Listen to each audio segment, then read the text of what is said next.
સર્વ વૈષ્ણવોને જય શ્રી કૃષ્ણ. આપણે અગાઉ 78મા પાઠમાં શીખ્યા હતા કે મૌન રાખવાથી માયાનું બંધન ઓછું થાય છે. મૌન રાખવાથી માયાનું બંધન ઓછું થાય છે. જ્ઞાની પુરુષો ઈશ્વર સિવાય કોઈને સત્ય સમજતા નથી. સર્વ જીવોમાં પરમાત્મા છે. વિષયાસક્ત મન જીવને સંસાર સંકટમાં નાખે છે અને તે જ મન જો વિષય રહિત થાય તો જીવને શાંતિમય મોક્ષપદની પ્રાપ્તિ કરાવે છે. બીજું આપણે શીખ્યા હતા કે તમે અગર તમારા મનને સજા કરશો તો યમરાજા તમને સજા કરશે નહીં. જીભ જુઠ્ઠું બોલે તો તે દિવસે ઉપવાસ કરો. જે દિવસે પાપ થાય તે દિવસે માળા વધારે કરો. જગત સ્વપ્ન જેવું છે તેમ છતાં ખોટું સ્વપ્ન જેમ રડાવે છે તેમ આ ખોટું જગત પણ મનુષ્યને રડાવે છે. જાગ્યો કોણ? સર્વ વિષયોમાંથી જેનું મન હટી ગયું, છૂટી ગયું તે. મનને શુદ્ધ કરવા સંતોનો સમાગમ કરવો. મનને શુદ્ધ કરવા શું કરવું? સંતોનો સમાગમ કરવો. મહાપુરુષોની સેવાથી બ્રહ્મ પ્રાપ્તિ થાય છે. સત્સંગ વગર જ્ઞાન મળતું નથી. એટલે અગર આપણે ભલે જે મહાપુરુષો હોય, સંતો હોય, એનો સમાગમ ના થાય, આપણે સામે બેસીને એમને ના સાંભળી શકીએ, તો આપણે એમનો સત્સંગ સાંભળવો જોઈએ. બીજું આપણે શીખ્યા હતા કે આ સંસાર માર્ગ દારૂણ, દુર્ગમ અને ભયંકર છે. વિષયોમાં મનને આસક્ત કર્યા વગર શ્રી હરિની સેવાથી તીક્ષ્ણ બનેલી જ્ઞાનરૂપી તલવાર લઈ આ સંસાર માર્ગને પાર કર. હવે આગળ જોઈશું.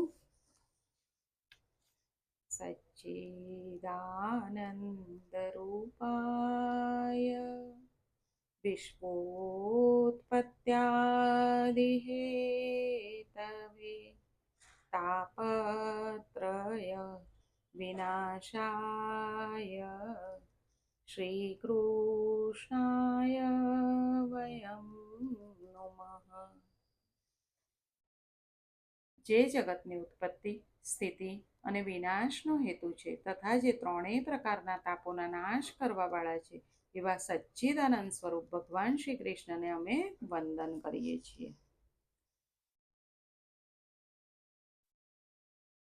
ભરતજીએ પ્રથમ શિક્ષા અને પછી દીક્ષા આપેલી છે. ભાગવતાશ્રય કરનારનો આશ્રય કરે તે કૃતાર્થ થાય છે. ભરતજી પ્રભુનું ધ્યાન કરતા શરીરનો ત્યાગ કરે છે.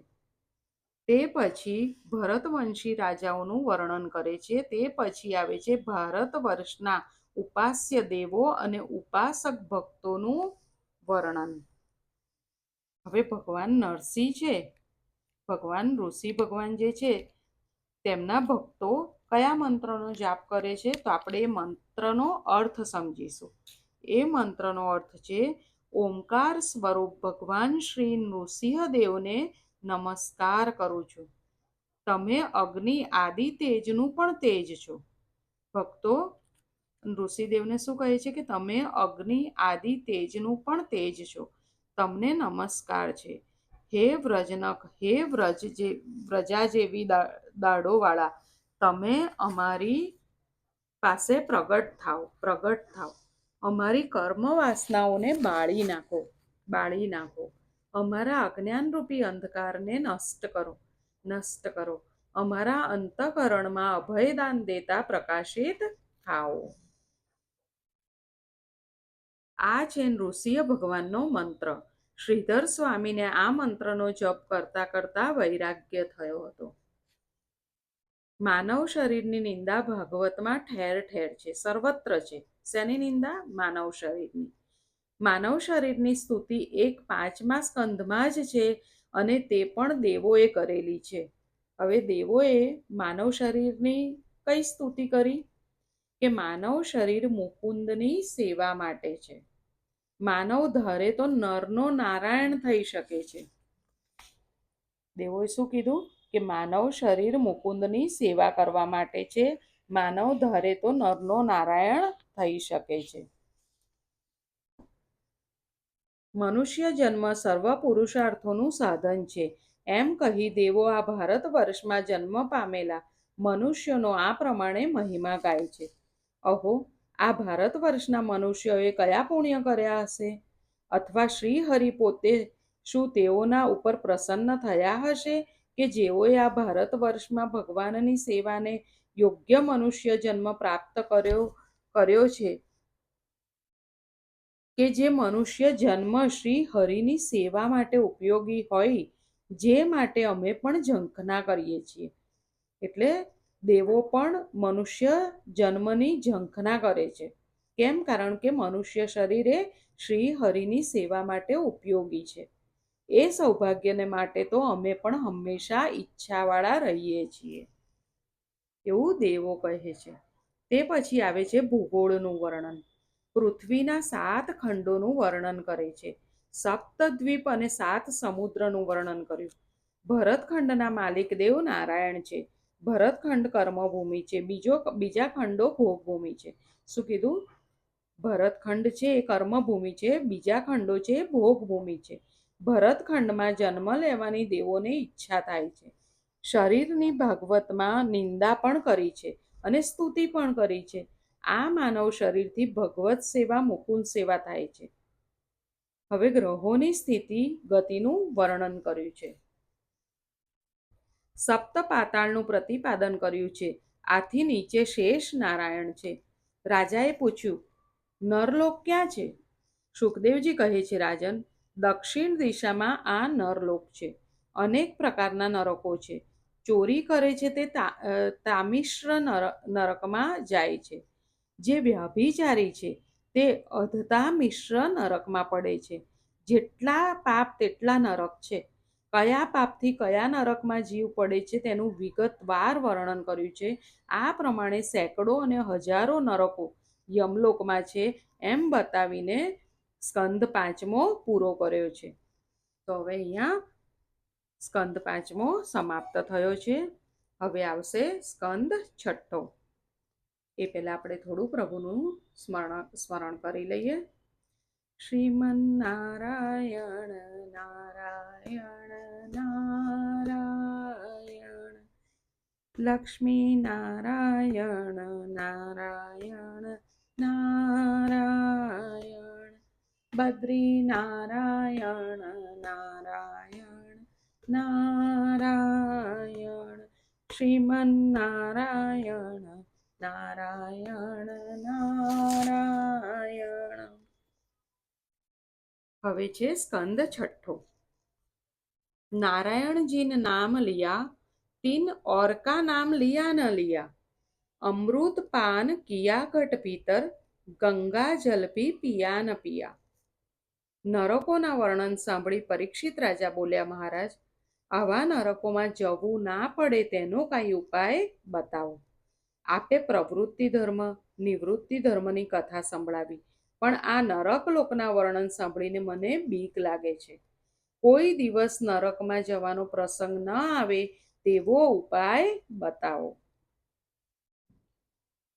વૈષ્ણવો, આમાં પરીક્ષિત રાજાએ શું કીધું કે કોઈ આ નરકનું વર્ણન સાંભળીને મને ડર લાગે છે, તો કોઈ દિવસ નરકમાં જવાનો પ્રસંગ ના આવે તેવો ઉપાય બતાવો. તો આપણે પણ આપણા માટે સાંભળવું જોઈએ. સુખદેવજી વર્ણન કરે છે, રાજન, એક કે એક પાપનું પ્રાયશ્ચિત શાસ્ત્રમાં બતાવેલું છે. જો તે પાપનું વિધિપૂર્વક પ્રાયશ્ચિત કરવામાં આવે તો પાપનો નાશ થાય છે. શું કીધું? જો એ પાપનું વિધિપૂર્વક પ્રાયશ્ચિત કરવામાં આવે તો પાપનો નાશ થાય છે. પ્રાયશ્ચિત કર્યા પછી ફરીથી પાપ ન થવું જોઈએ, નહીતર પ્રાયશ્ચિત કરવાનો કાંઈ અર્થ નથી. દુઃખ સહન કરી ઈશ્વરનું ભજન કરે તો પાપ બળે છે. રાજાએ પૂછ્યું, વિધિપૂર્વક પ્રાયશ્ચિત કર્યા પછી પણ પાપ કરવાની ઈચ્છા થાય છે, આનો ઉપાય શું? રાજાએ શું પૂછ્યું કે વિધિપૂર્વક પ્રાયશ્ચિત કરીએ પછી પણ પાપ કરવાની ઈચ્છા થાય છે. આ બધા પ્રશ્નો આપણા માટે છે. પાપના પ્રાયશ્ચિતથી પાપનો નાશ થાય છે, પણ પાપની વાસનાનો કે પાપ કરવાવાળી વાસનાનો નાશ થતો નથી. પાપની વાસના પ્રાયશ્ચિતથી નષ્ટ થતી નથી, તો તેનો ઉપાય શું? એવો ઉપાય બતાવો કે પાપ કરવાની વાસના જ ન રહે. પાપના પ્રાયશ્ચિતથી પાપ બળે છે, પણ પાપ કરવાની વાસના જતી નથી, તો તે કેવી રીતે જાય? સુખદેવજી સાવધાન કરે છે, રાજન, મનના ઉપર જરાય વિશ્વાસ ન રાખો. મન દગાખોર છે, તેને અંકુશમાં રાખો. એકવાર મનને છૂટ આપશો તો ફરીથી પાપ કરવા તૈયાર થશે. શું કીધું? મનને આપણે એકવાર છૂટ આપીશું તો એ ફરીથી પાપ કરશે. પાપ વાસના અજ્ઞાનમાંથી જાગે છે. અજ્ઞાનનું મૂળ અહંકાર છે. શ્રી કૃષ્ણ ભગવાને જે પ્રાણ અર્પણ કરે છે તેને પાપ કરવાની ઈચ્છા થતી જ નથી. કોને પાપ કરવાની ઈચ્છા થતી નથી? જે શ્રી કૃષ્ણ ભગવાનને પ્રાણ અર્પણ કરે છે. આપણે કહીએ છીએ ને, શ્રી કૃષ્ણ શરણમ મમ. જે પ્રભુને પ્રાણ અર્પણ કરે છે તેને પાપ કરવાની ઈચ્છા જ થતી નથી. તેનો અહંકાર નષ્ટ થાય છે. તપ એટલે શું? મનની તથા ઇન્દ્રિયોની એકાગ્રતા રૂપ તપ. બ્રહ્મચર્ય, શમ, મનના નિયમ રૂપ શમ. દમ, બાહ્ય ઇન્દ્રિયોના નિયમ રૂપ દમ. મનની સ્થિરતા, દાન, સત્ય, શૌચ, યમ, નિયમ વડે પાપની વાસનાનો નાશ થાય છે. પરંતુ હે પરીક્ષિત, પાપી પુરુષની જેવી શુદ્ધિ ભગવાને આત્મસમર્પણ કરવાથી અને તેના ભક્તોની સેવા કરવાથી થાય છે, તેવી શુદ્ધિ તપશ્ચર્યા આદિ દ્વારા થતી નથી. શું કીધું? પાપી પુરુષ હોય એની જેવી શુદ્ધિ ભગવાનને આત્મસમર્પણ કરવાથી જે શુદ્ધિ થાય છે અને તેના ભક્તોની સેવા કરવાથી થાય છે, એટલે પ્રભુના ભક્તોની સેવા કરવાથી જે શુદ્ધિ થાય છે તેવી શુદ્ધિ તપશ્ચર્યા આદિ કરવાથી થતી નથી. પાપી મનુષ્ય ભક્તિથી જેવો પવિત્ર થાય છે તેવો શમ, દમ, તપ વગેરેથી થતો નથી. પાપી મનુષ્ય હોય એ ભક્તિથી પવિત્ર થાય છે, અને જેટલો ભક્તિથી પવિત્ર થાય છે તેવો તો તપથી, દમથી, શમથી થતો નથી. અને આમાં બીજું એક વસ્તુ કહ્યું છે કે પ્રભુના ભક્તોની સેવા કરવાથી પણ જીવ શુદ્ધ થાય છે. તો હવે અત્યારે તો એવો સમય છે કે આપણે કોઈને પ્રભુના ભક્ત સમજતા હોય, પણ એ ખોટું પણ હોઈ શકે. તો આપણે બહુ સમજી વિચારીને કરવું જોઈએ. રાજા, તારા પ્રાણ ભગવાનને અર્પણ કર, એટલે પાપની વાસના જશે. શું કીધું? તારા પ્રાણને ભગવાનને અર્પણ કર એટલે પાપની વાસના જશે. ભગવાન નારાયણને જે પોતાના પ્રાણ અર્પણ કરે, પ્રતિ શ્વાસે પોતાના પ્રાણ અર્પણ કરવા એટલે શું? કે પ્રતિ શ્વાસે નારાયણના મંત્રનો જપ કરે તો તેને પાપ અડકશે નહીં. શ્રી કૃષ્ણને પોતાના પ્રાણ જે અર્પણ કરે તેને પાપ કરવાની ઈચ્છા જ થતી નથી. પ્રાણ અર્પણ કરવા એટલે પ્રાણે પ્રાણે, શ્વાસે શ્વાસે, પ્રતિ શ્વાસે ઈશ્વરના નામનો જપ કરવો તે.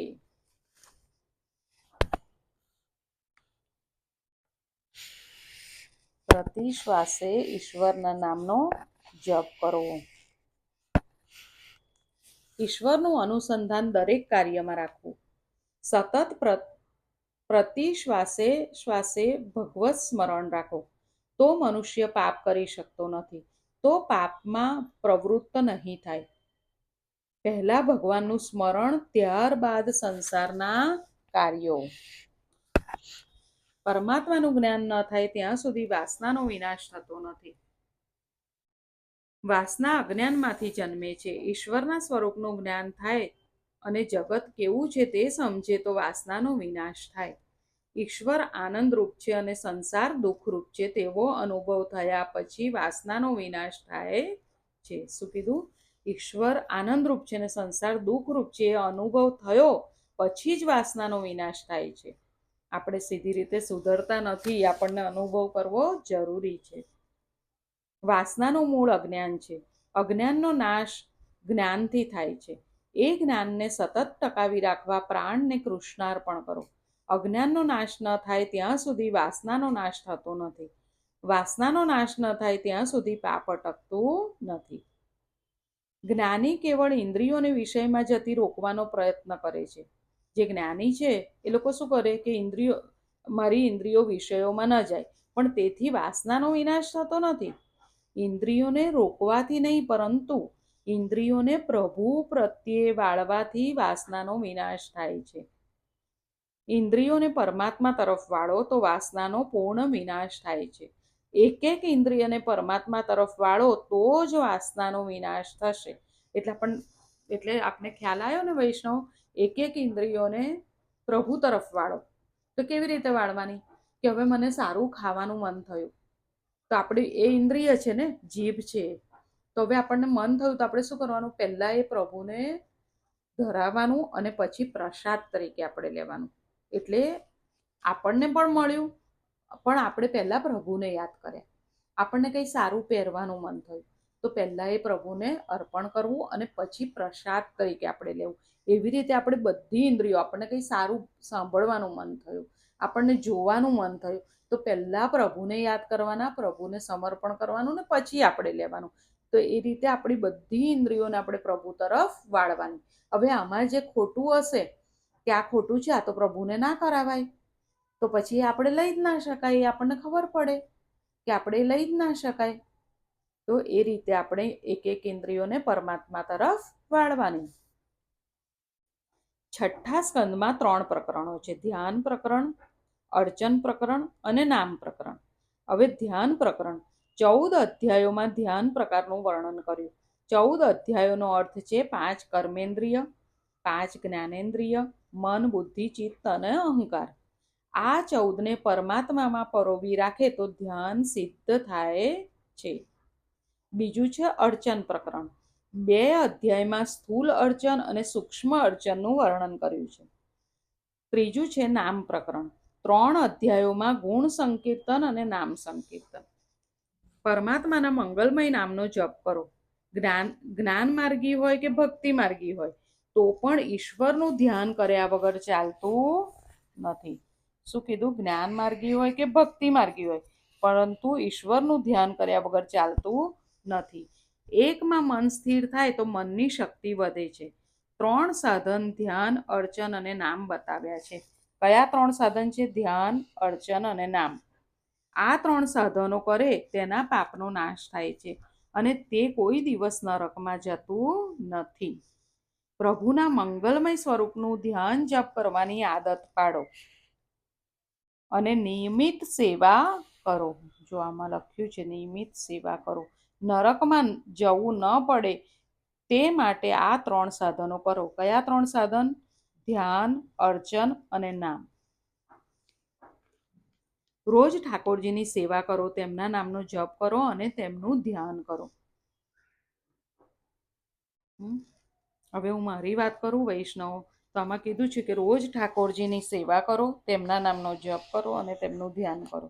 તો હું સેવા કરવામાં બહુ એટલે કરું છું, પણ આમ કાર્ય રીતે થઈ જાય છે કે હા કરવી પડે એટલે થઈ જાય છે. ઘણીવાર ભાવ આવે છે, પણ ક્યારેક ક્યારેક આવે છે, ક્યારેક નથી પણ આવતો. તો એ હવે મારે ધ્યાન રાખવું પડશે. એવી રીતે આપણે બધાએ આપણે શું ભૂલ કરીએ છીએ?